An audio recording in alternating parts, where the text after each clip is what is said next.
So hey guys, welcome back with another mini blog. Last week আমরা গিয়েছিলাম মন্দারমণিতে।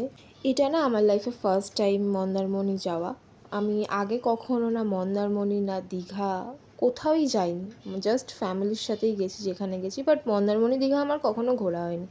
তো যাই হোক, ফাইনালি আমরা পৌঁছাই আমাদের রিসর্টে, যেটা ছিল আইলাইট বিচ রিসর্ট, একদম মানে বিচের সামনে।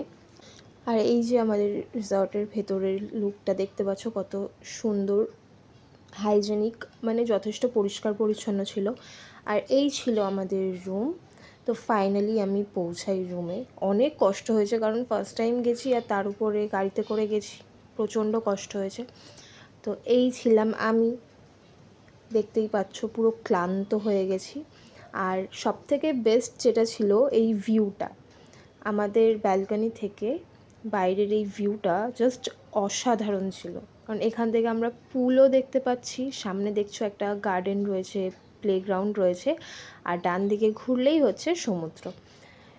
আর তোমরাও কারা কারা মন্দারমণি ঘুরতে গেছো আমাকে অবশ্যই জানিও।